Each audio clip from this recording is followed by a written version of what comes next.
Rudolph the Red-Nosed Reindeer had a very shiny nose, and if you ever saw it... Here we are at 1619 Broadway, in the heart of New York's Music District and site of the Brill Building, not too far from Tin Pan Alley. This building was once home to over 100 music publishers and some of the more famous songwriters of Christmas music who plied their trade here.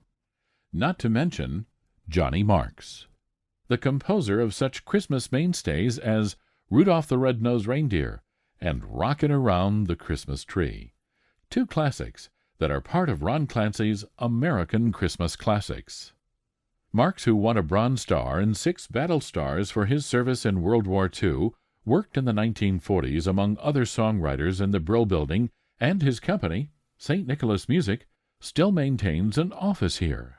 He is quite unique in that most of his fame comes from writing some of the most popular Christmas songs of all time as judged by radio airplay and records sold. The most popular was Rudolph the Red-Nosed Reindeer, based on the story Rudolph, created by his brother-in-law Robert L. May, an advertising copywriter for Montgomery Ward Department Store in Chicago. The story became an instant sensation in 1939, but it wasn't until after Marks had carried the song version around with him for 10 years that Rudolph the Red-Nosed Reindeer was finally released.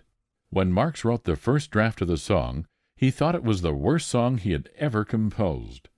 One day, while walking in Greenwich Village here in New York, he finally solved a musical obstacle he had with the initial draft.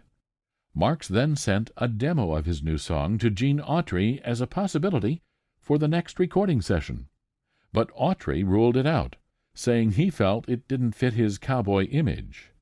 However, Autry's wife, Ina May, who was enthusiastic about the song, asked her husband to record it as a favor to her. "Put it on the B-side," she said, "and put whatever you want on the A-side."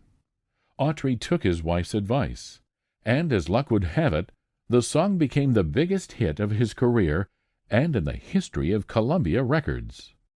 The inspiration for Rockin' Around the Christmas Tree came during the summer of 1958, as Johnny Marks was watching some teenagers dance to rock music while he gazed at fir trees surrounding the beach on which he was sunbathing. Rock and roll music, still in its infancy, was quite the rage at the time, and the association of fir trees and dancing teenagers was enough for Mark's fertile mind to create another classic American Christmas song.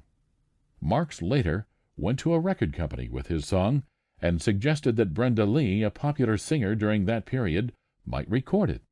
The record company executive was initially reluctant to honor Marks's request, blurting out, "Johnny, every songwriter in the world is calling me about a song for Brenda, but you, of all people, you don't even write rock music." Eventually, the record executive relented, and Rockin' Around the Christmas Tree, first recorded in 1960, became one of the biggest hits of Brenda Lee's career.